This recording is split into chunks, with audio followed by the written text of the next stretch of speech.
ನಮಸ್ಕಾರ, ನಾನು ಸೌಮ್ಯ ಮಳಲಿ. ಎಚ್ಡಿಕೆ ಬ್ರಾಹ್ಮಣ ವಿರೋಧಿ ಹೇಳಿಕೆ ವಿಚಾರಕ್ಕೆ ಸಂಬಂಧಪಟ್ಟ ಹಾಗೆ ಎಚ್ಡಿ ಕುಮಾರಸ್ವಾಮಿ ಕ್ಷಮೆ ಕೇಳಬೇಕು ಅಂತ ಪಟ್ಟು ಹಿಡಿದಿದ್ದಾರೆ. ಗೋಕರ್ಣದಲ್ಲೇ ಕ್ಷಮೆ ಕೇಳಬೇಕು ಅಂತ ನರಸಿಂಹ ಉಪಾಧ್ಯಾಯ ಪಟ್ಟು ಹಿಡಿದಿದ್ದಾರೆ.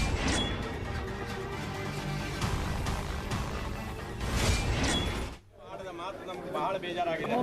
ಬ್ರಾಹ್ಮಣ ವಿರೋಧಿ ಇದು ಬಹಳ ಬೇಜಾರಾಗಿದೆ. ಮತ್ ನಾವ್ ಹಿಂಗ್ ಹೇಳ್ತೇವೆ ಅಂತ ಬೇಜಾರಾಗಬೇಡ್ರಿ. ನಿಮ್ಮ ಕುಟುಂಬದ ಮೇಲೆ ಒಳ್ಳೆ ಇದೆ ಉಂಟು.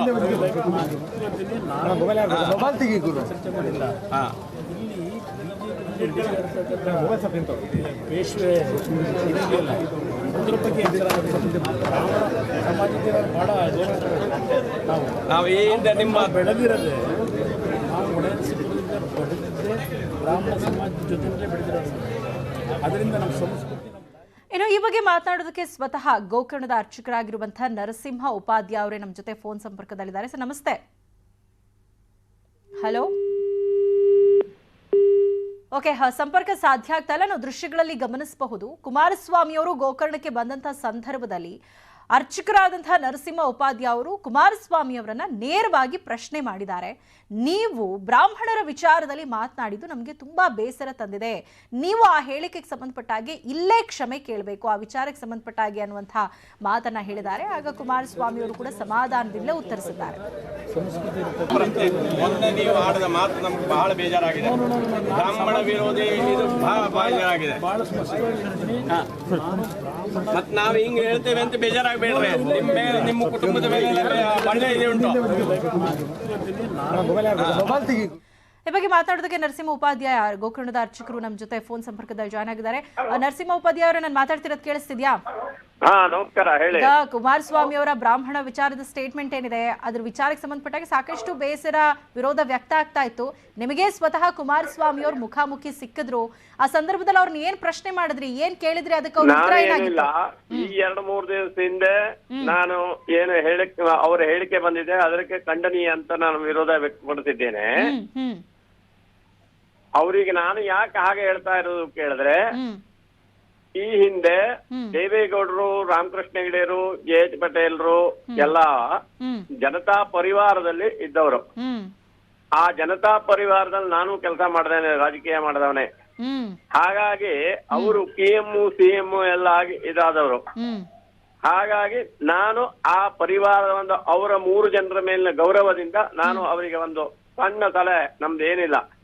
ಯಾಕೆ ಅಂತಂದ್ರೆ ಈ ಅವರು ಚುನಾವಣಾ ರಾಜಕೀಯ ಆಗೋದ್ರಿಂದ ಒಂದೇ ಪಕ್ಷ ಬಹುಮತ ಬರಬೇಕು ಅಂತ ಹೇಳಿ ತಿರುಗಾಡೋದ್ರಿಂದ ಈ ಹೇಳಿಕೆ ತಪ್ಪು ಅಂತ ನಾನು ಅವರಿಗೆ ಖಂಡನೀಯವಾಗಿ ಹೇಳ್ತಾ ಇದ್ದೇನೆ. ಅವರು ಇಲ್ಲಿ ಬ್ರಾಹ್ಮಣ ಸಮೂಹವನ್ನು ಉದ್ದೇಶಿಸಿ ಸಭೆಯನ್ನು ಕರೆದು ಉದ್ದೇಶಿಸಿ ಸ್ಪಷ್ಟನೆ ಕೊಡಬೇಕು ಅಂತ ಕೇಳಿದ್ದೇನೆ. ಅದು ನನ್ನ ಅವರು ಈಗ 2 ದಿವಸದಿಂದ ಅವರು ಏನು ಹೇಳಿಕೆ ಕೊಟ್ಟಿದಾರೋ ಅದನ್ನೇ ಹೇಳ್ಬಿಟ್ರೆ ಅದು ಸಮಾಧಾನ ಆಗುದಿಲ್ಲ. ನನ್ನ ಒಬ್ಬನಿಗೆ ಸಮಾಧಾನ ಆಗ್ಬಹುದು, ಆದ್ರೆ ಸಮೂಹಕ್ಕೆ ಸಮಾಧಾನ ಆಗ್ಬೇಕಲ್ಲ. ಇಲ್ಲಿ ಬ್ರಾಹ್ಮಣ ಸಮೂಹ ಉಂಟಲ್ಲ. ಈಗ ನೀವೇ ಖುದ್ದು ಮುಖಾಮುಖಿ ಮಾತಾಡಿದ್ರಿ, ಆ ಟೈಮಲ್ಲೂ ಅವರ ಕೊಟ್ಟಂತಹ ಉತ್ತರ ನಿಮಗೆ ಸಮಾಧಾನ ತರ್ಲಿಲ್ವಾ? ಹಾಗಾದ್ರೆ ನನಗೆ ನಾನು ಹೇಳಿದ್ದೇನಲ್ಲ ಮೇಡಮ್, ನನಗೆ ಸಮಾಧಾನ ಆದ್ರೂ ಉಪಯೋಗ ಬರುವುದಿಲ್ಲ. ಇದು ಸಮುದಾಯದ ಹೇಳಿಕೆ ವಿಚಾರ. ಹೌದು, ಸಮುದಾಯದ ಹೇಳಿಕೆ ವಿಚಾರವನ್ನು ಸಮುದಾಯದ ಎದುರಿಗೆ ಹೇಳಬೇಕಾಗತ್ತೆ. ಅವರು ಸ್ಪಷ್ಟನೆ ಕೊಡ್ಬೇಕಾಗತ್ತೆ. ಅದ್ರ ಬಗ್ಗೆ ಕ್ಷಮೆ ಕೇಳ್ಬೇಕು ಅಂತ ಹೇಳಿಲ್ಲ ನಾನು, ಸ್ಪಷ್ಟನೆ ಕೊಡ್ಬೇಕಲ್ವಾ. ಇದು ಚುನಾವಣಾ ರಾಜಕೀಯ ಅಲ್ವಾ? ಹೌದು ಹೌದು. ಈಗ ಹೇಳೋದು ಪೇಶ್ವೆಗಳ ಬಗ್ಗೆ ನಾನು ಹೇಳಿದ್ದು, ಅವರು ಹೇಳಿಕೆ ಸ್ಪಷ್ಟನೆ ಕೊಡುದು, ಅವರು ಸ್ವಂತ ಸ್ಪಷ್ಟನೆ ಕೊಡುದು ಬೇರೆ ಚುನಾವಣಾ ರಾಜಕೀಯ ಸಂದರ್ಭದಲ್ಲಿ. ಹಾಗಾಗಿ ನಾ ಹೇಳ್ತಾ ಇರೋದು, ಅವ್ರು ಒಳ್ಳೆ ಆಡಳಿತ ನಡೆಸ್ತಾರೆ, ಅವ್ರ ಮೇಲೆ ಗೌರವ ಉಂಟು, ನಮ್ಗೆ ಎಲ್ಲ ಉಂಟು. ಆದ್ರೆ ಅವ್ರು ಇದಾಗ್ಬೇಕಲ್ಲ. ಹಾಗಾಗಿ ಸೊ ಈಗ ಅವ್ರು ಕೊಟ್ಟಿರೋಂತ ಸ್ಪಷ್ಟನೆ ನಿಮಗೆ ಸಮಾಧಾನ ತಂದಿಲ್ಲ. ಹಾಗಾಗಿ ಕುಮಾರಸ್ವಾಮಿ ಅವ್ರು ಏನ್ ಮಾಡ್ಬೇಕು ಅನ್ನುವಂಥದ್ದು, ವೈಯಕ್ತಿಕವಾಗಿ ಸಮಾಧಾನ ತಂದಿದೆ. ನಾನು ರಾಜಕೀಯದಲ್ಲೇ ಇರುವುದರಿಂದ ಅದು ರಾಜಕೀಯ ಉತ್ತರ ನಮಗೆ ಸಮಾಧಾನ ತಂದಿದೆ. ಆದ್ರೆ ನಾನು ಹಾಗೆ ಹೇಳ್ತಾ ಇಲ್ಲ. ಸಮುದಾಯದ ಸಮೀಪವಾಗಿ ಹೋಗಿ ಸಮುದಾಯಕ್ಕೆ ಸಮಾಧಾನ ಆಗುವಾಗ ಮಾಡಿದ್ರೆ ಮಾತ್ರ ಚುನಾವಣಾ ರಾಜಕೀಯ ಆಗತ್ತೆ. ಹೌದು ಹೌದು ಅಲ್ವಾ? ಹೌದು ಹೌದು ಹೌದು. ಈಗ ದಕ್ಷಿಣ ಭಾರತದ ಬ್ರಾಹ್ಮಣರ ಬಗ್ಗೆ ಅವ್ರು ಮಾತಾಡಿದ್ರು. ಅದೇ ಅಂದ್ರು. ಈಗ 2-3 ದಿವಸದಿಂದ ಏನು ಅವರ ಹೇಳಿಕೆ ಕೊಡ್ತಾ ಇದಾರೋ ಅದೆಲ್ಲ ಅಂದ್ರು. ಆದ್ರೆ ಅದು ಸಮಾಧಾನಕರವಾದ ವಿಷಯ ಅಲ್ಲ. ಬ್ರಾಹ್ಮಣ ಸಮೂಹ ಎಲ್ಲೋ ಇಲ್ಲಿ ಬಂದಿದ್ದಾರೆ, ಅವರು ಇಲ್ಲಿ ಬಂದಾಗೆ ಒಂದು ಸಭೆ ಕರೆದು ಇದ್ ಮಾಡ್ಬೇಕು ಅಂತಂದ್ರೆ ಮಾತ್ರ ಅದು ಸಮಾಧಾನ ಆಗತ್ತೆ. Okay okay. ಈಗ ಅವರು ಪೇಶ್ವೆಗಳ ಬಗ್ಗೆ ನಾನು ಹೇಳಿದ್ದು ಅಂತ ಹೇಳ್ತಿದಾರಲ್ಲ ಸರ್, ಅದು ಯಾವ ಸಮುದಾಯ? ಅವರು ಹೇಳ್ತಾರೆ ಶೃಂಗೇರಿ ಮಠ ಹೋಗಿದ್ರಲ್ಲ, ನಾನು ಅವ್ರ ಬಗ್ಗೆ ಮಾತಾಡಿದ್ದು. ಯಾವ ಸಮುದಾಯ ಅಂತ ಟಿವಿ ಅವರೇ ಹೇಳಿದಾರಲ್ಲ, ಬ್ರಾಹ್ಮಣ ಸಮುದಾಯ ಅಂತ, ಪೇಶ್ವೆ ಬ್ರಾಹ್ಮಣರು ಅಂತ ಹೇಳಿದಾರಲ್ಲ, ನಾವ್ ಹೇಳಬೇಕು ಅಂತಿಲ್ಲ. ಆದ್ರೆ ಆ ಬ್ರಾಹ್ಮಣರು ಈ ಬ್ರಾಹ್ಮಣರಲ್ಲ, ಬ್ರಾಹ್ಮಣ ಸಮುದಾಯವನ್ನೇ ಇಲ್ಲಿ ಇದ್ದಾಗ ಇಲ್ಲಿ ಎಲ್ಲರೂ ಇದ್ದಾರೆ. ಮರಾಠಿ ಬ್ರಾಹ್ಮಣರು ಇದ್ದಾರೆ, ಎಲ್ಲ ಬ್ರಾಹ್ಮಣರು ಇದ್ದಾರೆ. ಆ ಸಭೆಯನ್ನು ಕರೆದು ಸ್ಪಷ್ಟನೆ ಕೊಡ್ಬೇಕು. ಅದಕ್ಕಾಗಿ ನಾನು ಸ್ಪಷ್ಟನೆ ಕೇಳ್ತಾ ಇರೋದು, ಸಮುದಾಯದ ಎದುರಿಗೆ ಸಭೆ ಮಾಡಿ ಹೇಳಿ ಅಂತ ಹೇಳಿದ್ದೇನೆ. ಅಲ್ಲ, ಅದಕ್ಕೆ ಅವ್ರು ಏನಾದ್ರು ಒಪ್ಕೊಂಡ್ರಾ? ಅದು ನನಗೆ ಏನು ಇದ್ ಮಾಡ್ಲಿಲ್ಲ. ಅವ್ರಿಗೆ ಬೀಜಿಲಿದ್ರು ಯಾತ್ರೆ ಇದ್ರಲ್ಲಿ, ಹಾಗಾಗಿ ನಾನಂತೂ ಮತ್ತೆ ಇದ್ ಮಾಡ್ಲಿಕ್ಕೆ ಹೋಗ್ಲಿಲ್ಲ. ಅದು ಅವಾಗ ನಮ್ಮ ಗೌರವ ಕಮ್ಮಿ ಆಗತ್ತೆ. ನಾವು ಅವರು ಗೌರವ ಮೊದ್ಲಿಂದಲೂ ಕೊಡ್ತಾ ಇದ್ದೇವೆ, ಆ ಗೌರವವನ್ನು ನಾವು ಇಟ್ಕೊಳ್ಬೇಕಲ್ವಾ. ಹಾಗಾಗಿ ನಾವು ಮುಂದಿನ ವರ್ತನೆ ಮಾಡ್ಲಿಲ್ಲ. ಅಲ್ಲ, ಬಟ್ ನಿಮಗ್ ಬೇಜಾರಾಗಿತ್ತು, ಅದನ್ನ ಪ್ರಶ್ನೆ ಮಾಡಿದೀರಾ? ತೋರ್ಪಡಿಸಿದ್ದೇವಲ್ಲ ನಾವು. ಹೌದು ಹೌದು, ನಾನು ಒಬ್ಬನೇ ತೋರ್ಪಡಿಸಿದ್ದೇನೆ, ಎಲ್ಲಾ ಸಮುದಾಯದವರು ಅದನ್ನ ಇದ್ ಮಾಡ್ಬೇಕಲ್ಲ. ಹಾಗಾಗಿ ಸೊ ಈಗಲೂ ಕೂಡ ಕುಮಾರಸ್ವಾಮಿ ಅವರು ಬಂದು ಅವ್ರ ಮಾತಿಗೆ ಕ್ಲಾರಿಫಿಕೇಶನ್ ಕೊಡಬೇಕು. ಅವ್ರು ಏನ್ ಮಾತಾಡಿದ್ರು ಅನ್ನೋದನ್ನ ನಿಮ್ಮ ಸಮುದಾಯದ ನಾಯಕರ ಮುಂದೆ ಬಂದವರ ವಿಚಾರವನ್ನ ಮತ್ತೆ ಮಾತಾಡಿ ಅವ್ರ ಸ್ಪಷ್ಟನೆ ಕೊಡ್ಬೇಕು ಅಂತ ಹೇಳ್ತೀವಿ. ಓಕೆ, ಅಂದ್ರೆ ಅಲ್ಲಿ ತನಕ ಈ ಒಂದು ಬೇಸರ, ಈ ಒಂದು ವಿರೋಧ ಅದೆಲ್ಲ ಮುಂದುವರಿಯುತ್ತೆ. ಇರುವುದಿಲ್ಲ. ಅವರಿಗೆ ಕ್ಲಾರಿಫಿಕೇಶನ್ ಸಿಗದೆ ಇದ್ರೆ ಅವ್ರು ಯಾಕೆ ಮಾಡ್ತಾರೆ? ನಿಜ ನಿಜ. ಈಗ ಸರ್, ಚುನಾವಣೆ ಸಂದರ್ಭದಲ್ಲಿ ಈ ಜಾತಿ ರಾಜಕಾರಣ ಬಹಳ ನಡೆಯುತ್ತೆ. ಆದ್ರೆ ಒಂದು ಸಮುದಾಯದವರನ್ನ ಗುರಿಯಾಗಿಸ್ಕೊಂಡು ಈ ರೀತಿಯಾಗಿ ಮಾತಾಡುವಂಥದ್ದು ನಿಜಕ್ಕೂ ಅದು ಒಂಥರ ಇದೆಷ್ಟು ಮಟ್ಟಿಗೆ ಸರಿ ಅನ್ನುವಂಥದ್ದು ಎಲ್ಲರಲ್ಲೂ ಇರುವಂತಹ ಪ್ರಶ್ನೆ. ಈ ರೀತಿ ಮಾಡಬಾರ್ದಾಗಿತ್ತು ಅವರು ಅಂತ ಹೇಳ್ತೀರಿ? ಯಾಕಂದ್ರೆ ನಿಮ್ಗೆ ನೀವೇ ಹೇಳಿದ ಹಾಗೆ ಅವ್ರ ಬಗ್ಗೆ ಅವ್ರು ಮುಖ್ಯಮಂತ್ರಿಗಳಾಗಿ ಒಳ್ಳೆ ಕೆಲಸ ಮಾಡಿದ್ದಾರೆ, ಸಾಕಷ್ಟು ಉತ್ತಮ ಇದನ್ನ ಕೊಟ್ಟಂತವ್ರು, ಒಂದು ಒಳ್ಳೆ ಆಡಳಿತ ಕೊಟ್ಟಂತವ್ರು. ಅವರು ಈ ರೀತಿ ನಮ್ಮ ಸಮುದಾಯದವನ್ನ ಟಾರ್ಗೆಟ್ ಮಾಡಿ ಮಾತಾಡಿದ್ದು ಬೇಜಾರಾಗಿದೆ ನಿಮ್ಗೆ? Okay okay, thank you Narasimha Upadhyaya ಅವರೇ, ನ್ಯೂಸ್ 18 ಜೊತೆ ಮಾತಾಡಿದಕ್ಕಾಗಿ. ಕುಮಾರಸ್ವಾಮಿ ಅವರು ಗೋಕರ್ಣಕ್ಕೆ ತೆರಳಿದಂತಹ ಸಂದರ್ಭದಲ್ಲಿ ಕುಮಾರಸ್ವಾಮಿಯವರ ಬ್ರಾಹ್ಮಣ ಸ್ಟೇಟ್ಮೆಂಟ್ ಏನಿದೆಯಲ್ಲ, ಆ ವಿಚಾರಕ್ಕೆ ಸಂಬಂಧಪಟ್ಟ ಹಾಗೆ ಖುದ್ದು ಅರ್ಚಕರೇ ಕುಮಾರಸ್ವಾಮಿ ಅವರನ್ನ ಪ್ರಶ್ನೆ ಮಾಡಿದ್ದಾರೆ. ಮೊನ್ನೆ ನೀವು ಆಡಿದ ಮಾತು ನಮ್ಗೆ ಬಹಳ ಬೇಜಾರಾಗಿದೆ. ಬ್ರಾಹ್ಮಣ ವಿರೋಧಿ ಇದು ಬಹಳ ಬೇಜಾರಾಗಿದೆ. ಮತ್ ನಾವ್ ಹಿಂಗ್ ಹೇಳ್ತೇವೆ ಅಂತ ಬೇಜಾರಾಗಬೇಡ್ರಿ. ನಿಮ್ಮ ಕುಟುಂಬದ ಮೇಲೆ ಒಳ್ಳೆ ಇದೆ ಉಂಟು.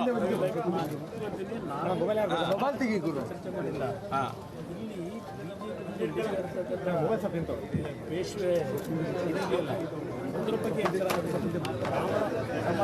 ಬಹಳ ನಾವು ಈ ಹಿಂದೆ ನಿಮ್ಮ ಬೆಳೆದಿರೋದೇ, ನಾವು ಒಡೆಯನ್ಸಿಪುರದಿಂದ ಬೆಳೆದಿದ್ದೇ ಬ್ರಾಹ್ಮಣ ಸಮಾಜದ ಜೊತೆಯಲ್ಲೇ ಬೆಳೆದಿರೋದು. ಅದರಿಂದ ನಮ್ಮ ಸಂಸ್ಕೃತಿ, ನಮ್ಮ ತಾಯಿ ಸಂಸ್ಕೃತಿ, ನಾವು ಜನತಾ ಪರಿವಾರದವರಾಗದ್ರಿಂದ ನಿಮ್ಗೆ ಇದಕ್ಕೆ ನಮ್ಮ ಚಿಕ್ಕ ಕಾಣಿಕೆ, ಬೇಜಾರಾಗಬೇಡಿ. ನಾವೇನ್ ಮಾತಾಡಿದ್ರು ಎದುರು ಮಾತಾಡ್ತೇವೆ. ಹಿಂದೂ ದೇವೇಗೌಡರ ಎದುರಿಗೆ ಮಾತಾಡ್ತೇವೆ. ಇಲ್ಲೇ ಸುಭಾಷ್ ಚೌಕದಲ್ಲಿ ಇದ್ದಾಗ ನಾವು ಶಾಲ್ ಓದಿಸಿ ಸನ್ಮಾನ ಮಾಡಿದಾಗ ನೀವು ನಿಮ್ಮ ತಂದೆಯವರು ಮುಖ್ಯಮಂತ್ರಿ ಆದರು, ಆಮೇಲೆ ಪ್ರೈಮ್ ಮಿನಿಸ್ಟರ್ ಆದರು, ನೀವು ಚೀಫ್ ಮಿನಿಸ್ಟರ್ ಆದ್ರಿ. ನಮ್ಗೆ ಅಗದಿ ಖುಷಿ, ನಿಮ್ಮ ಆಡಳಿತ ಖುಷಿ ತಂದಿದೆ. ಆದರೆ ನಿನ್ನೆ ಮೊನ್ನೆ ಮಾತು ನಮಗೆ ಬೇಜಾರಾಗಿದೆ. ದೇವೇಗೌಡ ಪ್ರಧಾನಿ, ಮಗ CM, ಇವರೆಲ್ಲ ಇದ್ದವರು ಇದರಲ್ಲಿ ಇವರು ಈ ಹೇಳಿಕೆ ಕೊಟ್ಟದ್ದು, ಬ್ರಾಹ್ಮಣ ವಿರೋಧಿ ಹೇಳಿಕೆ ಕೊಟ್ಟದ್ದು ಖಂಡನೀಯ ಅಂತ ನಾವು ಅವರು ಇದರ ಬಗ್ಗೆ ಸ್ಪಷ್ಟನೆ ಕೊಡಬೇಕು ಅಂತ ಕೇಳ್ತಾ ಇದ್ದೇವೆ. ಬ್ರಾಹ್ಮಣ ವಿರೋಧಿ ತಾನಲ್ಲ ಅಂತ ಹೇಳಿದ್ದಾರೆ ಅವರು ಕೊಟ್ಟಿರ್ಬೋದು, ಆದರೆ ನಮಗೆ ಇಲ್ಲಿ ಬ್ರಾಹ್ಮಣ ಕ್ಷೇತ್ರ ಸ್ಪಷ್ಟನೆ ಕೊಡಬೇಕಲ್ವಾ. ಅವರು ಎಲ್ಲೆಲ್ಲೋ ಕೊಟ್ಟಿರ್ಬೋದು, ಆದರೆ ಇದು ಕ್ಷೇತ್ರ, ಇದು ಕ್ಷೇತ್ರದಲ್ಲಿ ದೇವ್ರ ಮುಂದೆ ಆತ್ಮಲಿಂಗ ಗಣಪತಿ ಪಾರ್ವತಿ ಮುಂದೆ ಹೇಳಿಕೆ ಕೊಡಬೇಕು. ಅವರು ಬಿಜೆಪಿ ವಿರುದ್ಧ ಮತ್ತೆ ಹರಿಹಾಯ್ದಿದ್ದಾರೆ ಕುಮಾರಸ್ವಾಮಿ. ನಾನು CM ಆಗಿದ್ದಾಗ ಬ್ರಾಹ್ಮಣ ಪ್ರಾಧಿಕಾರ ಮಾಡದೆ ಬೆಂಗಳೂರಿನಲ್ಲಿ ಸಮುದಾಯ ಭವನಕ್ಕೆ ಜಾಗ ಕೊಟ್ಟೆ ಅಂತ ಹೇಳಿದ್ದಾರೆ. ಮತ್ತೆ ಬಿಜೆಪಿ ವಿರುದ್ಧ ಕುಮಾರಸ್ವಾಮಿ ಅವರು ಹರಿಹಾಯ್ದರು. ನಾನು CM ಆಗಿದ್ದಾಗ ಬ್ರಾಹ್ಮಣ ಪ್ರಾಧಿಕಾರವನ್ನ ಮಾಡಿರುವಂಥದ್ದು, ಬೆಂಗಳೂರಿನಲ್ಲಿ ಸಮುದಾಯ ಭವನಕ್ಕೂ ಕೂಡ ನಾನು ಜಾಗ ಕೊಟ್ಟಿದ್ದೀನಿ. ಬ್ರಾಹ್ಮಣ ಸಮುದಾಯಕ್ಕೆ ಬಿಜೆಪಿ ಏನ್ ಮಾಡಿದೆ ಅಂತ ಕುಮಾರಸ್ವಾಮಿ ಅವರು ಪ್ರಶ್ನೆ ಮಾಡಿದ್ದಾರೆ. ನಮಗೆ ಸಾವರ್ಕರ್ ಸಂಸ್ಕೃತಿ ಬೇಡ ಅಂತ HDK ಹೇಳಿದ್ದಾರೆ. ಸರ್ವೇ ಜನ ಸುಖಿನೋ ಭವ ಎನ್ನುವ ಬ್ರಾಹ್ಮಣರು ಬೇಕು ಅಂತ HD ಕುಮಾರಸ್ವಾಮಿ ಅವರು ಹೇಳಿದ್ದಾರೆ. ಬೆಂಗಳೂರು ನಗರದಲ್ಲಿ ಇವತ್ತು ಬಹುಶಃ ಅದರ ವ್ಯಾಲ್ಯೂ 8-10 ಕೋಟಿ ಆಗ್ಬೋದು. ನಾನು ಮುಖ್ಯಮಂತ್ರಿ ಇದ್ದಾಗ ಮೊದಲನೇ ಬಾರಿಗೆ ಅಲ್ಲಿ ಜಾಗ ಕೊಟ್ಟೆ. 2ನೇ ಬಾರಿ ಮುಖ್ಯಮಂತ್ರಿ ಆದಾಗ ಬ್ರಾಹ್ಮಣ ಅಭಿವೃದ್ಧಿ ಪ್ರಾಧಿಕಾರ ರಚನೆ ಮಾಡಿ 25 ಕೋಟಿ ಹಣ ಕೊಟ್ಟಿದ್ದಾರೆ ಬ್ರಾಹ್ಮಣ ಅಭಿವೃದ್ಧಿ ಪ್ರಾಧಿಕಾರಕ್ಕೆ.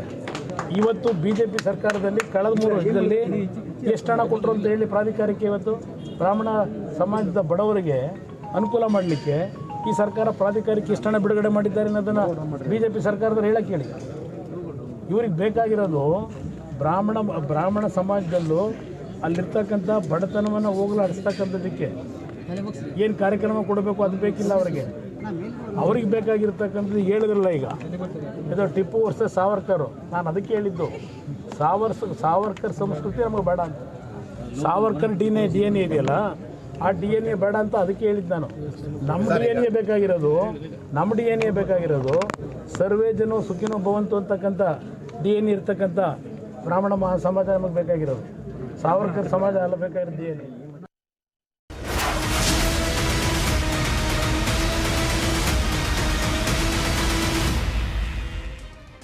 ಡೆಡ್ಲಿ ಅಪಘಾತ, ಭಯಾನಕ ದೃಶ್ಯ, ಒಂದಕ್ಕಿಂತ ಒಂದು ದೃಶ್ಯ ರೋಚಕ. ಈ ದೃಶ್ಯ ನೋಡಿದ್ರೆ ಎದೆ ಜಲ್ಲನತೆ. ಇದು ಆಗಿರುವಂತಹ ಆಕ್ಸಿಡೆಂಟ್ನ ದೃಶ್ಯಗಳು, ಆ ಡೆಡ್ಲಿ ಅಪಘಾತದ ದೃಶ್ಯ ನೋಡ್ತಾ ಇದ್ರೇನೆ ಎದೆ ಜಲ್ಲನತೆ. ತುಮಕೂರು ಹೊಸೂರು ನೆಲಮಂಗಲದಲ್ಲಿ ಆಕ್ಸಿಡೆಂಟ್ ಆಗಿದೆ. ಇನೋವಾ ಕಾರ್ ಪಲ್ಟಿಯಾದ್ರೂ ಕಾರ್ನಲ್ಲಿದ್ದವರು ಸೇಫ್ ಆಗಿದ್ದಾರೆ. ಬೈಕ್ ಸವಾರನಿಗೆ ಚಮಕ್ ಕೊಟ್ಟ ಕ್ಯಾಂಟರ್ ವಾಹನ.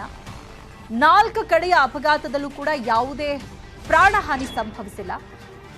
ತುಮಕೂರು ಹೊಸೂರು ನೆಲಮಂಗಲದಲ್ಲಿ ಡೆಡ್ಲಿ ಅಟ್ಯಾಕ್ ಆಗಿರುವಂಥದ್ದು. ರಸ್ತೆ ದಾಟ್ತಾ ಇದ್ದವನಿಗೆ ಬೈಕ್ ಡಿಕ್ಕಿ ಹೊಡೆದಿದೆ. ಹೊಸೂರಿನಲ್ಲಿ ಈ ಒಂದು ಘಟನೆ ಆಗಿರುವಂಥದ್ದು. ಇನ್ನು ಬೈಕ್ಗೆ ಕಾರು ಡಿಕ್ಕಿ ಹೊಡೆದಿರುವಂಥದ್ದು. ಈ ಒಂದು ಆಕ್ಸಿಡೆಂಟ್ ಆಗಿರುವಂಥದ್ದು ನೆಲಮಂಗಲದಲ್ಲಿ.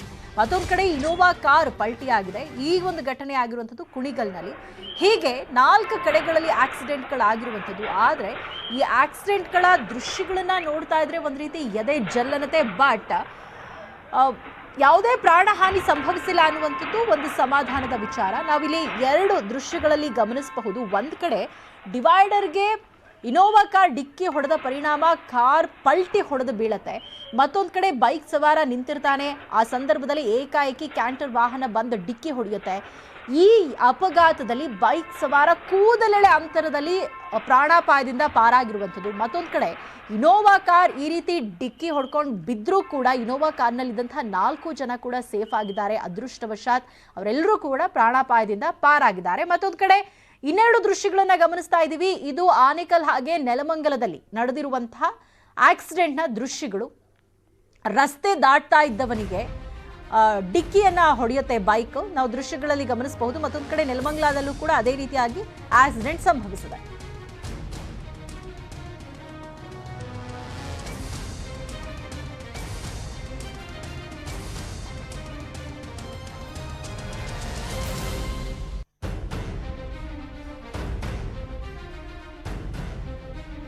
ಇದೆಲ್ಲರ ಬಗ್ಗೆ ಹೆಚ್ಚಿನ ಮಾಹಿತಿಯನ್ನು ಕೊಡ್ತಾರೆ ನಮ್ಮ ಪ್ರತಿನಿಧಿ ವಿಠಲ್. ತುಮಕೂರಿನಿಂದ ನಮ್ಮ ಜೊತೆ ನೇರ ಸಂಪರ್ಕದಲ್ಲಿ ಜಾಯ್ನ್ ಆಗಿದ್ದಾರೆ. ಆನೇಕಲ್ನಿಂದ ಚಂದ್ರಪ್ಪ ನಮ್ಮ ಜೊತೆ ನೇರ ಸಂಪರ್ಕದಲ್ಲಿ ಜಾಯ್ನ್ ಆಗಿದ್ದಾರೆ. ಮತ್ತೊಂದು ಕಡೆ ನೆಲಮಂಗಲದಿಂದ ಅಭಿಷೇಕ್ ನಮ್ಮ ಜೊತೆ ನೇರ ಸಂಪರ್ಕದಲ್ಲಿ ಜಾಯ್ನ್ ಆಗಿದ್ದಾರೆ. ಮೊದಲಿಗೆ ತುಮಕೂರಿನಲ್ಲಿ ಆಗಿರುವಂತಹ ಆಕ್ಸಿಡೆಂಟ್ನ ದೃಶ್ಯಗಳ ಬಗ್ಗೆ ನಮಗೆ ಎಕ್ಸ್ಪ್ಲೈನ್ ಮಾಡಿದ್ದಾರೆ ನಮ್ಮ ಪ್ರತಿನಿಧಿ ವಿಠಲ್. ಈ ಆಕ್ಸಿಡೆಂಟ್ನ ದೃಶ್ಯ ನೋಡ್ತಾ ಇದ್ರೇನೆ ಒಂದು ರೀತಿ ಎದೆ ಜಲ್ಲನತೆ. ಹೇಗಾಗಿರುವಂಥದ್ದು ಈ ಒಂದು ಇನ್ಸಿಡೆಂಟ್?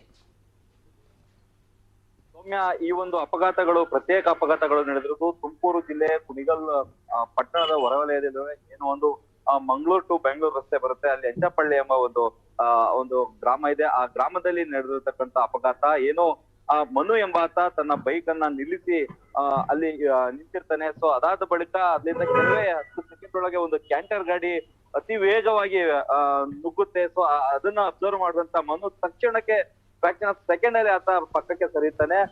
ಅಷ್ಟರಲ್ಲಿ ಆ ಗಾಡಿ ಬಂದು ಆ ಬೈಕ್ ಸಮೇತ ಅದು ಒಂದು ಅಲ್ಲಿ ಒಂದು ಬೈಕಿಗೆ ಗುದ್ದಿದ ಪರಿಣಾಮ ಬೈಕ್ ಸಂಪೂರ್ಣವಾಗಿ ನುಜ್ಜುಗುಜ್ಜಾಗುತ್ತೆ. ಕೆಲವೇ ಸೆಕೆಂಡ್ 2 ಸೆಕೆಂಡ್ ಯಾಮಾರಿದ್ರು ಕೂಡ ಮನು ಎಂಬಾತ ಇವತ್ತು ಕೈಗೆ ಸಿಗ್ತಾ ಇರ್ಲಿಲ್ಲ. ಮತ್ತೊಂದು ಅಪಘಾತದಲ್ಲಿ ಇನೋವಾ ಕಾರು ಏನೋ ಒಂದು ರೋಡ್ ರಸ್ತೆಯಲ್ಲಿ ತುಂಬಾ ಅತಿ ವೇಗದಲ್ಲಿ ಬರ್ತಾ ಇರುತ್ತೆ.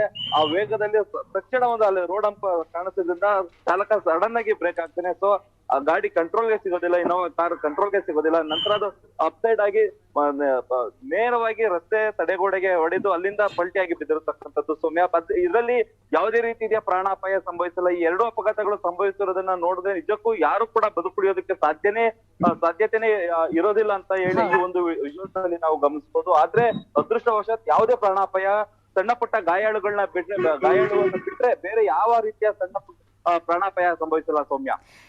ಎಸ್ ವಿಠಲ್, ಹಾಗೆ ಸಂಪರ್ಕದಲ್ಲಿರಿ. ಇನ್ನು ಆನೇಕಲ್ನಲ್ಲೂ ಕೂಡ ಇದೇ ರೀತಿಯಾದಂತಹ ಒಂದು ಡೆಡ್ಲಿ ಆಕ್ಸಿಡೆಂಟ್ ನಡೆದಿದ್ದು. ಇದ್ರ ಬಗ್ಗೆ ಹೆಚ್ಚಿನ ಡೀಟೇಲ್ಸ್ ಕೊಡ್ತಾರೆ ನಮ್ಮ ಚಂದ್ರು.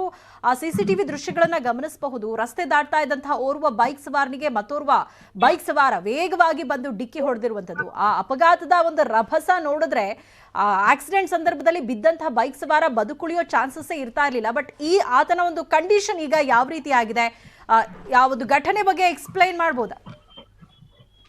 ಸೌಮ್ಯ, ಸಣ್ಣ ಎಡವಟ್ಟು ಯಾವ ರೀತಿ ಏನು ರಸ್ತೆ ಅಪಘಾತಗಳಿಗೆ ಸಾಕ್ಷಿ ಅನ್ನೋದಕ್ಕೆ ಈ ಒಂದು ಪ್ರಕರಣ ಸಾಕ್ಷಿ. ನೀವು ದೃಶ್ಯಗಳಲ್ಲಿ ಕಾಣಬಹುದು. ಈ ಒಂದು ಘಟನೆ ನಡೆದಿರುವಂತದ್ದು ತಮಿಳುನಾಡಿನ ಹೊಸೂರು ಮತ್ತು ಬಾಗಲೂರು ಮಾರ್ಗ ಮಧ್ಯೆ ಇರತಕ್ಕಂತ ಕಳಸಾಪುರ ಅನ್ನುವಂತ ಗ್ರಾಮದ ಬಳಿ ಬೆಳಗ್ಗೆ 8 ಗಂಟೆ ಸುಮಾರಿಗೆ ಈ ಒಂದು ಘಟನೆ ನಡೆದಿದೆ. ಇತ್ತೀಚೆಗೆ ತಾನೇ ರಾಷ್ಟ್ರೀಯ ರಸ್ತೆ ಸುರಕ್ಷತೆ ಸಪ್ತಾಹ ಕೂಡ ಎಲ್ಲ ಕಡೆ ನಡೆದಿದೆ. ಆದ್ರೆ ಏನು ಬೈಕ್ ಸವಾರರ ಸಣ್ಣ ಪುಟ್ಟ ಎಡವಟ್ಟುಗಳು ಇವತ್ತು ಅವರ ಒಂದು ಜೀವಕ್ಕೆ ಏನೋ ಆಗುವಂತ ಸಾಧ್ಯತೆಗಳೆಲ್ಲ ಇದೆ. ನೀವು ಕಾಣ್ಬೋದು ದೃಶ್ಯಗಳಲ್ಲಿ ಎಡಬದಿಯಲ್ಲಿ ಬರ್ತಾ ಇರ್ತಕ್ಕಂತ ಒಬ್ಬ ವೃದ್ಧ ಬೈಕ್ ಅನ್ನ ಸಡನ್ ಆಗಿ ಯಾವುದೇ ಇಂಡಿಕೇಟರ್ ಅನ್ನ ಹಾಕದೆ ಬಲಕ್ಕೆ ತಿರ್ಸುವಂತದ್ದು. ಆ ಸಂದರ್ಭದಲ್ಲಿ ಎದುರು ಬರ್ತಕ್ಕಂಥ ಬೈಕ್ ಸವಾರ ನೇರವಾಗಿ ಡಿಕ್ಕಿ ಹೊಡಿತಾನೆ. ಆ ಘಟನೆ ನೋಡಿದ್ರೆ ಏನು ಬೈಕ್ ಸವಾರ ಡಿಕ್ಕಿ ಹೊಡಿಸ್ಕೊಂಡಂತ ಬೈಕ್ ಸವಾರ ಸ್ಥಳದಲ್ಲೇ ಮೃತಪಡ್ಬೇಕು ಅಂತ ಹೇಳಿ ಎಲ್ರು ಕೂಡ ಅನ್ಕೊಂಡಿದ್ರು. ಆದ್ರೆ ಅದೃಷ್ಟವತ್ತು ಆತನ ಜೀವಕ್ಕೆ ಸದ್ಯ ಯಾವುದೇ ರೀತಿ ಹಾನಿ ಇಲ್ಲ. ಆದ್ರೆ ಆತನ ಸ್ಥಿತಿ ಚಿಂತಾಜನಕವಾಗಿದೆ. ಜೊತೆಗೆ ಡಿಕ್ಕಿ ಹೊಡೆದಂತ ಬೈಕ್ ಸವಾರನ ಸ್ಥಿತಿ ಕೂಡ ಚಿಂತಾಜನಕವಾಗಿದೆ. ಸೊ ಇಬ್ಬರನ್ನ ಹತ್ತಿರದ ಏನು ಖಾಸಗಿ ಆಸ್ಪತ್ರೆಗೆ ದಾಖಲು ಮಾಡಲಾಗಿದೆ. ಅವರಿಬ್ರು ಕೂಡ ಒಂದು ಜೀವನ ಮರಣದ ಜೊತೆ ಹೋರಾಟ ನಡೆಸ್ತಾ ಇದ್ದಾರೆ. ಒಂದು ಸಣ್ಣ ಎಡವಟ್ಟು, ಸಣ್ಣ ಒಂದು ಅಜಾಗರೂಕತೆ ಇವತ್ತು ಅವರ ಒಂದು ಬೈಕ್ ಸವಾರರ ಜೀವಕ್ಕೆ ಎರವಾಗಿದೆ ಅಂತಾನೆ ಹೇಳ್ಬೋದು ಸೌಮ್ಯ. ಓಕೆ ಚಂದ್ರು, ಇನ್ನು ನೆಲಮಂಗಲದಲ್ಲೂ ಕೂಡ ಇದೇ ರೀತಿಯಾದಂತಹ ಒಂದು ಆಕ್ಸಿಡೆಂಟ್ ನಡೆದಿರುವಂಥದ್ದು. ಇದೆಲ್ಲದ್ರ ಬಗ್ಗೆ ಎಕ್ಸ್ಪ್ಲೈನ್ ಮಾಡ್ತಾರೆ ನಮ್ಮ ಪ್ರತಿನಿಧಿ ಅಭಿಷೇಕ್. ಈ ಬೆಂಗಳೂರಿನಲ್ಲಿ ಬೈಕ್ ಸವಾರರ ಜೀವಕ್ಕೆ ಯಾವುದೇ ಗ್ಯಾರಂಟಿ ಇಲ್ಲ ಅನ್ನುವಂತಾಗಿರುವಂಥದ್ದು. ಇತ್ತೀಚಿನ ದಿನಗಳಲ್ಲಿ ಈ ಆಕ್ಸಿಡೆಂಟ್ ಆಗುವಂಥದ್ದು, ಆಕ್ಸಿಡೆಂಟ್ಗಳಲ್ಲಿ ಬೈಕ್ ಸವಾರರ ಪ್ರಾಣ ಹೋಗ್ತಾ ಇರುವಂಥದ್ದು. ಮೊನ್ನೆ ಅಷ್ಟೇ ನೃಪತುಂಗ ರಸ್ತೆಯಲ್ಲೂ ಕೂಡ ಅಂಥದ್ದೇ ಡೆಡ್ಲಿ ಆಕ್ಸಿಡೆಂಟ್ ಆಗಿತ್ತು, ಇಬ್ಬರು ಮೃತಪಟ್ಟಿದ್ರು. ಇವತ್ತು ನೆಲಮಂಗಲದಲ್ಲಿ ಕೂಡ ಅಂಥದ್ದೇ ಘಟನೆ ಆಗಿರುವಂಥದ್ದು.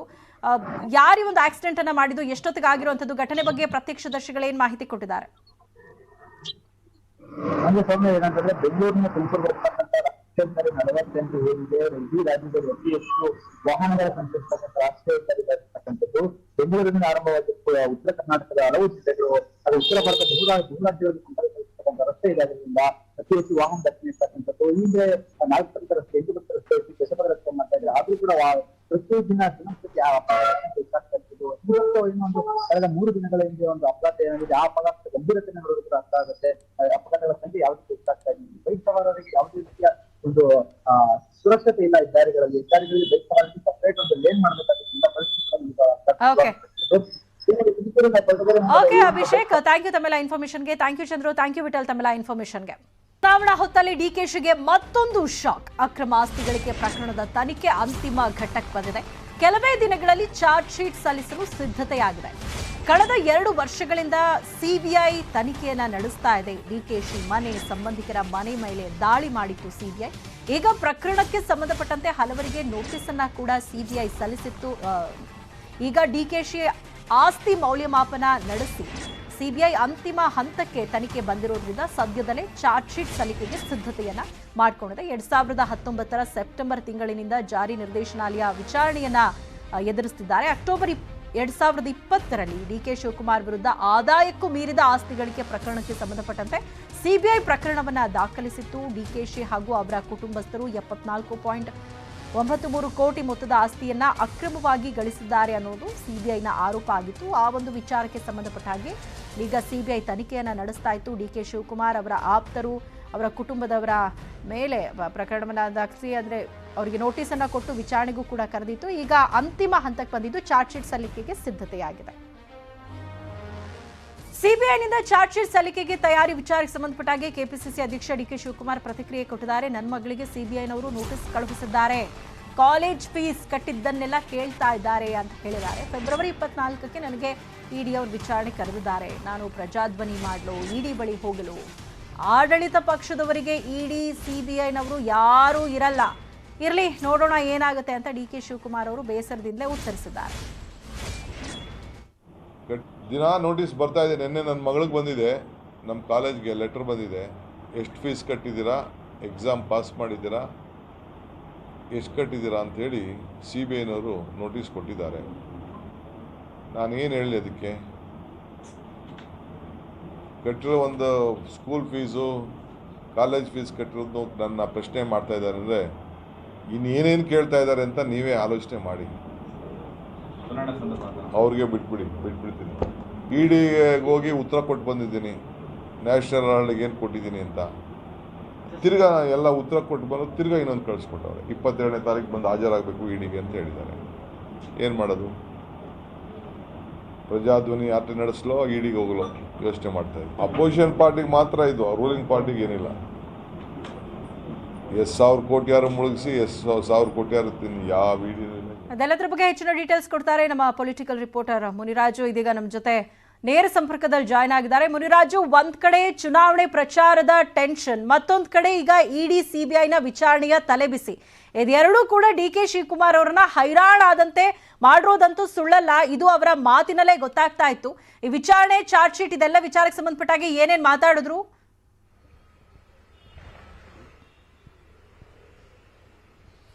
ಸೌಮ್ಯ, ಏನು ಚುನಾವಣೆ ಸಮೀಪದಲ್ಲಿ ಈಗ DK ಶಿವಕುಮಾರ್ ಅವರಿಗೆ ಒಂದು ಹೊಸ ಸಂಕಷ್ಟ ಎದುರಾಗ್ತದೆ ಅಂತ ಹೇಳಬೇಕು. ಯಾಕಂದ್ರೆ ಏನು ಅವ್ರ ಮೇಲೆ CBIನಲ್ಲಿ ದಾಖಲಾಗಿರುವಂತಹ ಒಂದು ಪ್ರಕರಣ ಸಂಬಂಧ ಈಗಾಗಲೇ CBIನವರು ಕಳೆದ 2 ವರ್ಷಗಳಿಂದ ತನಿಖೆಯನ್ನು ಮಾಡಿದ್ರು. ಈಗ ಈ ಒಂದು ಪ್ರಕರಣ ಸಂಬಂಧಪಟ್ಟಂತೆ ಚಾರ್ಜ್ ಶೀಟ್ ಅನ್ನ ಸಲ್ಲಿಕೆ ಮಾಡೋದಕ್ಕೆ ಈಗ ತಯಾರಿಯನ್ನ CBI ಅಧಿಕಾರಿಗಳು ಮಾಡ್ಕೊಂಡಿದ್ದಾರೆ. ಈಗಾಗಲೇ ತನಿಖೆ ಒಂದು ಈಗ ಅಂತಿಮ ಘಟ್ಟಕ್ಕೆ ತಲುಪಿರೋದ್ರಿಂದ ಇದರ ಒಂದು ಸ್ಕ್ರೂಟಿನಿಯನ್ನ ಮಾಡಿ ಶೀಘ್ರದಲ್ಲೇ ಒಂದು CBI ವಿಶೇಷ ನ್ಯಾಯಾಲಯಕ್ಕೆ ಒಂದು ಚಾರ್ಜ್ ಶೀಟ್ ಅನ್ನ ಸಲ್ಲಿಕೆ ಮಾಡೋದಕ್ಕೆ ಈಗ CBI ತಂಡ ಒಂದು ತಯಾರಿಗಳನ್ನು ಮಾಡ್ಕೊಂಡಿದ್ದಾರೆ. 2020ರಲ್ಲಿ DK ಶಿವಕುಮಾರ್ ಮತ್ತೆ ಅವರ ಸಂಬಂಧಿಕರ ಮನೆಗಳ ಮೇಲೆ ಒಂದು CBI ಅಧಿಕಾರಿಗಳು ದಾಳಿಯನ್ನು ಮಾಡಿದ್ರು. ಈ ವೇಳೆ ಸುಮಾರು 79 ಕೋಟಿ ಸಂಬಂಧಪಟ್ಟಂತೆ ಒಂದು ಅಕ್ರಮ ಆಸ್ತಿಯನ್ನು ಸಂಪಾದನೆ ಮಾಡಿದ್ದಾರೆ ಒಂದು ಆರೋಪದ ಮೇಲೆ FIR ಅನ್ನು ಸಹ ದಾಖಲು ಮಾಡಿ ತನಿಖೆಯನ್ನು ನಡೆಸಿದ್ರು. ಇದೀಗ ಈ ಒಂದು ತನಿಖೆ ಅಂತಿಮ ಹಂತಕ್ಕೆ ತಲುಪಿದೆ. ಇನ್ನು ಕೆಲವೇ ದಿನಗಳಲ್ಲಿ ಇದಕ್ಕೆ ಸಂಬಂಧಪಟ್ಟಂತೆ ಒಂದು ನ್ಯಾಯಾಲಯಕ್ಕೆ ಒಂದು ಚಾರ್ಜ್ ಶೀಟ್ ಅನ್ನ ಸಲ್ಲಿಕೆ ಮಾಡೋದಕ್ಕೆ ಈಗ ಎಲ್ಲಾ ರೀತಿಯ ತಯಾರಿ ಮತ್ತೆ ಸಿದ್ಧತೆಗಳನ್ನ ಅಧಿಕಾರಿಗಳು ಮಾಡಿಕೊಂಡಿರುವುದು. ಮತ್ತೆ ಇದೇ ವೇಳೆ ಇಡಿಯಿಂದಲೂ ಸಹ ಒಂದು ಶಿವಕುಮಾರ್ ಅವರನ್ನ ವಿಚಾರಣೆ ಮಾಡುವಂತ ಒಂದು ಪ್ರಕ್ರಿಯೆ ಇನ್ನೂ ನಡೀತಾನೆ ಇರುವಂತದ್ದು. ಇದೇ 24ನೇ ತಾರೀಕು ಅವರನ್ನ ಮತ್ತೆ ವಿಚಾರಣೆಗೆ ಒಳಪಡಿಸೋದಕ್ಕೆ ಇಡಿ ಅಧಿಕಾರಿಗಳು ಒಂದು ತಯಾರಿಯನ್ನು ಮಾಡಿಕೊಂಡು ಒಂದು ನೋಟಿಸ್ ಅನ್ನ ಸಹ ಕೊಟ್ಟಿದ್ದಾರೆ. ಫೆಬ್ರವರಿ 24ರಂದು ದೆಹಲಿಯ ಇಡಿ ಕಚೇರಿಗೆ ಹಾಜರಾಗಬೇಕು ಅಂತೇಳಿ ಒಂದು ನೋಟಿಸ್ ಅನ್ನ ಸರ್ವ್ ಮಾಡಿರುವಂತದ್ದು. ಮತ್ತೆ ಈ ಒಂದು CBI ದಾಳಿಗೆ ಸಂಬಂಧಪಟ್ಟಂತೆ ಅವರು ಏನು DK ಶಿವಕುಮಾರ್ ಅವರ ಒಂದು ಮಗಳ ಒಡೆತನದಲ್ಲಿರುವಂತಹ ಒಂದು ಕಾಲೇಜ್ ಏನಿದೆ, ಆ ಒಂದು ಕಾಲೇಜಿನ ಒಂದು ಫೀಸ್ ರೆಸಿಪ್ಟ್ ಗಳ ಬಗ್ಗೆ ಒಂದು CBI ಅಧಿಕಾರಿಗಳು ಮಾಹಿತಿಯನ್ನು ಕೇಳಿದರೆ, ಏನು ಪ್ರತಿ ವಿದ್ಯಾರ್ಥಿ ಒಂದು ಫೀಸ್ ರೆಸಿಪ್ಟ್ ಏನಿದೆ ಅದನ್ನ ಸಲ್ಲಿಕೆ ಮಾಡಬೇಕು ಮತ್ತೆ ಅದಕ್ಕೆ ಸಂಬಂಧಪಟ್ಟಂತ ದಾಖಲೆಗಳನ್ನ ಒದಗಿಸಬೇಕು ಅಂತೇಳಿ ಈಗ CBI ಅಧಿಕಾರಿಗಳು ಅವರ ಮಗಳಿಗೂ ಸಹ ಒಂದು ಸೂಚನೆಯನ್ನು ಕೊಟ್ಟಿರುವಂತದ್ದು. ಅದರಿಂದ ಚುನಾವಣೆ ಸಮೀಪ ಇರುವಂತೆ ಈ ಒಂದು ಏನು CBI ಮತ್ತೆ ಇಡಿ ಒಂದು ತನಿಖೆ ಏನಿದೆ ಇದು ಎಲ್ಲೋ ಒಂದ್ ಕಡೆ DK ಶಿವಕುಮಾರ್ ಅವರಿಗೆ ಒಂದು ಕಂಟಕವಾಗಿ ಪರಿಣಮಿಸ್ತಾ ಇರುವಂತದ್ದು. ಇನ್ನು ಥ್ಯಾಂಕ್ ಯು ಮುನಿರಾಜು ತಮ್ಮೆಲ್ಲ ಇನ್ಫಾರ್ಮೇಶನ್ಗೆ. ಇನ್ನು ವಿಧಾನಸಭಾ ಚುನಾವಣೆಗೆ ಬಿಜೆಪಿ ಫುಲ್ ಆಕ್ಟಿವ್ ಆಗಿದೆ. BSY ಮೂಲಕ ಮತ ಸೆಳೆಯಲು ರಣತಂತ್ರ ರೂಪಿಸಿದ್ದಾರೆ. ರಾಜ್ಯದ ಎಲ್ಲಾ ಕಡೆ BSY ಪ್ರವಾಸಕ್ಕೆ ಸಿದ್ಧತೆಗಳಾಗ್ತಾ ಇದೆ. ಈ ಮೂಲಕ ವಿಧಾನಸಭಾ ಚುನಾವಣೆಗೆ ಬಿಜೆಪಿ ಈಗ ಫುಲ್ ಆಕ್ಟಿವ್ ಆಗಿರುವಂತದ್ದು. BSY ಮೂಲಕ ಮತ ಸೆಳೆಯಲು ರಣತಂತ್ರ ಮಾಡಿದ್ದಾರೆ. ಈಗ BSY ಪ್ರವಾಸಕ್ಕೆ ಎಲ್ಲಾ ರೀತಿ ಸಿದ್ಧತೆಗಳಾಗಿದೆ. ಬಿಜೆಪಿ ಶಾಸಕರ ಕೋರಿಕೆಗೆ ಮಣಿದು ನಾಯಕರು ರಥಯಾತ್ರೆಗೆ ಮಾತ್ರ ಸೀಮಿತವಾಗಿಲ್ಲ ಅಂತ ಪ್ರವಾಸಕ್ಕೂ ಕೂಡ ಈಗ ಪ್ಲಾನ್ ಮಾಡ್ತಾ ಇದ್ದಾರೆ. BSY ಮೂಲಕ ಶಾಸಕರು ಮತಬೇಟೆಯ ತಂತ್ರವನ್ನ ಮಾಡಿರುವಂಥದ್ದು. ವಿಜಯೇಂದ್ರಗೆ ಮೋರ್ಚಾಗಳ ಸಮಾವೇಶದ ಜವಾಬ್ದಾರಿಯನ್ನ ಕೊಡಲಾಗಿದೆ. ಜವಾಬ್ದಾರಿ ಕೊಟ್ಟ ತಕ್ಷಣ ಆಕ್ಟಿವ್ ಆಗಿದ್ದಾರೆ BY ವಿಜಯೇಂದ್ರ ಅವರು. ರಾಜ್ಯ ಬಿಜೆಪಿ ಕಚೇರಿಯಲ್ಲಿ ವಿಜಯೇಂದ್ರ ಮಹತ್ವದ ಸಭೆಯನ್ನ ನಡೆಸಿದ್ದಾರೆ. ಮೋರ್ಚಾಗಳ ಸಮಾವೇಶ ಆಯೋಜನೆಗೆ ಸಿದ್ಧತೆಯಾಗಿದೆ. ಈ ಬಗ್ಗೆ ಚರ್ಚೆ ಮೂಲಕ ವಿಜಯೇಂದ್ರ ಶಕ್ತಿ ಹೆಚ್ಚಿಸಿಕೊಳ್ಳಲು ರಣತಂತ್ರ ಮಾಡ್ತಿದ್ದಾರೆ. ಒಂದ್ ಕಡೆ BS ಯಡಿಯೂರಪ್ಪ ಅವರ ಮುಖಾಂತರ ಮತ ಸೆಳೆಯೋದಕ್ಕೆ ರಣತಂತ್ರ ಮಾಡಿದ್ದು, ಈಗ ರಾಜ್ಯಾದ್ಯಂತ BS ಯಡಿಯೂರಪ್ಪ ಅವರ ಪ್ರವಾಸಕ್ಕೆ ಎಲ್ಲಾ ರೀತಿ ಸಿದ್ಧತೆಗಳಾಗ್ತಾ ಇದೆ. ಮತ್ತೊಂದು ಕಡೆ ಈಗ ವಿಜಯೇಂದ್ರ ಅವರು ಕೂಡ ಸಾಕಷ್ಟು ಆಕ್ಟಿವ್ ಆಗಿದ್ದಾರೆ. ವಿಜಯೇಂದ್ರಗೆ ಮೋರ್ಚಾಗಳ ಸಮಾವೇಶದ ಜವಾಬ್ದಾರಿಯನ್ನ ಕೊಡಲಾಗಿದೆ.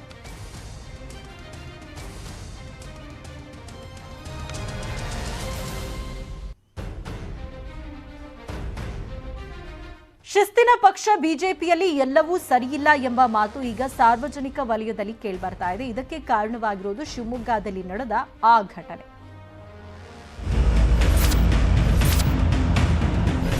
ಈ ಫ್ಲೆಕ್ಸ್ ಅಲ್ಲಿ ಬರೆದಿರೋ ಗೂಂಡಾ, ಸಮಾಜ ಘಾತುಕ, ಕೋಮು ಗಲಭೆ, ಕೊಲೆ, ರಕ್ತಪಾತ, ಭಯಮುಕ್ತ ಬದುಕು ಎಂಬೆಲ್ಲ ಬರವಣಿಗೆ ಬರೆದಿರೋದು ಯಾರಿಗೆ ಅಂತ ಗೊತ್ತಿಲ್ಲ. ಖುದ್ ಬಿಜೆಪಿಯವರಿಗೆ ಹೀಗೆ ಬರೆಯಲಾಗಿದೆಯೋ ಅರ್ಥವಾಗ್ತಿಲ್ಲ. ಆದ್ರೆ ಬ್ಯಾನರ್ನಲ್ಲಿ ಪ್ರಮುಖ ಬಿಜೆಪಿ ನಾಯಕರ ಜೊತೆ ದೊಡ್ಡ ನಾಯಕರಾಗಿ ರಾರಾಜಿಸ್ತಾ ಇರೋದು ಆಯನೂರು ಮಂಜುನಾಥ್. ಇದಕ್ಕೆ ಕಾರಣ ಖುದ್ ಆಯನೂರು ಮಂಜುನಾಥ್ ಹೇಳಿದ್ದಾರೆ. ಯಾವುದೋ ನನ್ನ ಅಭಿಮಾನಿಗಳು ಅಥವಾ ನನ್ನ ಬೆಂಬಲಿಗರು ಅದನ್ನು ತಪ್ಪಾಗಿ ಹಾಕಿಲ್ಲ. ಶಿವಮೊಗ್ಗದಲ್ಲಿ ಹಾಗೆ ಆಗ್ತಾ ಇದೆ. ಒಂದು ಸಣ್ಣ ಗಲಾಟೆ ಆದರೂ ಕೂಡ ಬಡವರ್ಗಕ್ಕೆ ನಿತ್ಯ ದುಡ್ಕೊಂಡು ತಿನ್ನೋರಿಗೆ ಪ್ರಾಬ್ಲಮ್ ಆಗುತ್ತೆ. ಆ ಕಾರಣಕ್ಕೆ ಇನ್ನಷ್ಟು ಪ್ರಭಾವಿಯಾಗಿ ಕೆಲಸ ಮಾಡಬೇಕು. ಈಶ್ವರಪ್ಪನವರು ಅವರದೇ ಒಂದು ಶೈಲಿಯಲ್ಲಿ ನಿಯಂತ್ರಣ ಮಾಡಿದ್ದಾರೆ, ವಿಫಲರಾಗಿದ್ದಾರೆ ಅಂತೇನಿಲ್ಲ. ಆಯನೂರು ಮಂಜುನಾಥ್ ಪರ ಹಾಕಿದ ಅಭಿಮಾನಿಗಳ ಈ ಫ್ಲೆಕ್ಸ್ ಈಗ ದೊಡ್ಡ ಚರ್ಚೆಗೆ ಗ್ರಾಸವಾಗಿದೆ. ಈ ನಡುವೆ ಆಯನೂರು ಫ್ಲೆಕ್ಸ್ ಬಗ್ಗೆ ಕಾಂಗ್ರೆಸ್ನವರು ಲೇವಡಿ ಮಾಡಿದ್ದಾರೆ. ಈ ಬಾರಿ ಆಯನೂರು ಮಂಜುನಾಥ್ ಅಂತ ಏನೋ ರಕ್ತಪಾತ, ಗಲಭೆ ಏನೋ ಹಾಕ್ಕೊಂಡಿದ್ದಾರೆ. ಅವ್ರಿಗೆ ಪಾಪ ಗೊತ್ತಾಗಿದೆ ಆ ಪಕ್ಷದ್ದು. ಯಾಕೆಂದರೆ ಅವರು RSS ಇಂದ ಬಂದವರು. ಇವತ್ತೇನು RSS ಅಜೆಂಡಾನ ಇವತ್ತು ಈ ದೇಶದಲ್ಲಿ ಇಂಪ್ಲಿಮೆಂಟ್ ಮಾಡ್ತಾ ಇದ್ದಾರೆ, ಅದಕ್ಕೆ ಬೇಸತ್ತವ್ರು ಆ ಥರ ಅಂತ ಹೇಳಿದ್ದಾರೆ ಅಂತ ಕಾಣ್ತದೆ. ಒಟ್ಟಾರೆ ಶಿಸ್ತಿನ ಪಕ್ಷ ಎಂದೇ ಹೇಳ್ಕೊಳ್ತಾ ಇದ್ದ ಬಿಜೆಪಿಗೆ ಈ ಒಂದು ಫ್ಲೆಕ್ಸ್ ಮುಜುಗರ ಉಂಟಾಗುವಂತೆ ಮಾಡಿದೆ. ಈ ಫ್ಲೆಕ್ಸ್ ಆಯನೂರುಗೆ ಶಿವಮೊಗ್ಗದ ಟಿಕೆಟ್ ಕೊಡಿಸುತ್ತೋ ಇಲ್ಲ ಶಿಸ್ತಿನ ಕ್ರಮಕ್ಕೆ ಒಳಪಡಿಸುತ್ತೋ ಮುಂದಿನ ದಿನಗಳಲ್ಲಿ ಗೊತ್ತಾಗಲಿದೆ. ವಿನಯ್ ಪುರದಾಳು, ನ್ಯೂಸ್ 18 ಶಿವಮೊಗ್ಗ. ಇನ್ನುಳಿದ ಪ್ರಮುಖ ಸುದ್ದಿಗಳನ್ನು ನೋಡೋಣ ಎಕ್ಸ್‌ಪ್ರೆಸ್ ನ್ಯೂಸ್ನಲ್ಲಿ. ಹರಿಯಾಣದ ರೋಹ್ತಕ್ನಲ್ಲಿ ರೆಸ್ಟೋರೆಂಟ್ ಹೊಡೆದಾಟ, ಮದ್ಯದ ಅಮಲಿನಲ್ಲಿ ಯುವಕ ಯುವತಿಯರ ಗಲಾಟೆಯ ದೃಶ್ಯ ಸಿಸಿ ಕ್ಯಾಮೆರಾದಲ್ಲಿ ಸೆರೆ. ರಾಮನಗರದ ದರ್ಗಾ ಎದುರು ಪೇಪರ್ ತಲ್ವಾರ್ ಪ್ರದರ್ಶನ, ಬೃಹತ್ ಪೇಪರ್ ತಲ್ವಾರ್ ಪ್ರದರ್ಶನಕ್ಕೆ ಆಕ್ರೋಶ, ತಲ್ವಾರ್ ತೆರವುಗೊಳಿಸಿ ವಾರ್ನಿಂಗ್ ಕೊಟ್ಟ ಪೊಲೀಸರು. ರಾಮನಗರದ ಹಾರೋಹಳ್ಳಿಯಲ್ಲಿ ಅಗ್ನಿ ಅವಘಡ, ಧಗಧಗನೆ ಹೊತ್ತಿ ಉರಿದ ಅಗರಬತ್ತಿ ಕಾರ್ಖಾನೆ, ಲಕ್ಷಾಂತರ ಮೌಲ್ಯದ ಅಗರಬತ್ತಿ ಸುಟ್ಟು ಭಸ್ಮ. ಗೋಕರ್ಣ ಮಹಾಬಲೇಶ್ವರ ದೇವಸ್ಥಾನಕ್ಕೆ ಎಚ್ಡಿಕೆ ಭೇಟಿ, ಆತ್ಮಲಿಂಗ ಸ್ಪರ್ಶಿಸಿ ವಿಶೇಷ ಪೂಜೆ ಸಲ್ಲಿಸಿದ ಕುಮಾರಸ್ವಾಮಿ. ಎಚ್ಡಿಕೆ ಕುಮಟ ಕ್ಷೇತ್ರದ ಜೆಡಿಎಸ್ ಅಭ್ಯರ್ಥಿ ಸೂರಜ್ ನಾಯ್ಕ್ ಸಾಥ್. ನಾಳೆ ಬಿಬಿಎಂಪಿ ಅಧಿಕಾರಿ ಸಿಬ್ಬಂದಿ ಸಾಮೂಹಿಕ ರಜೆ ಹಾಕಲು ನಿರ್ಧಾರ, ಹಲವು ಬೇಡಿಕೆ ಈಡೇರಿಸುವಂತೆ ಆಗ್ರಹಿಸಿ ನೌಕರರ ಪ್ರತಿಭಟನೆ. ನಾಳೆ ಬೆಳಗ್ಗೆ 9 ಗಂಟೆಯಿಂದ ಬಿಬಿಎಂಪಿ ಕಚೇರಿಯಲ್ಲೇ ಬೃಹತ್ ಮುಷ್ಕರ. ತಮಿಳುನಾಡಿನ ಹೊಸೂರು ಕರುನೂರು ಕೆರೆಯಲ್ಲಿ ಗಜಪಡೆ ಜಲಕ್ರೀಡೆ, ನೀರು ಕುಡಿಯಲು ಬಂದು ಜಲಕ್ರೀಡೆಯಾಡಿದ ಕಾಡಾನೆಗಳು, ಸ್ಥಳೀಯರ ಮೊಬೈಲ್ನಲ್ಲಿ ದೃಶ್ಯ ಸೆರೆ.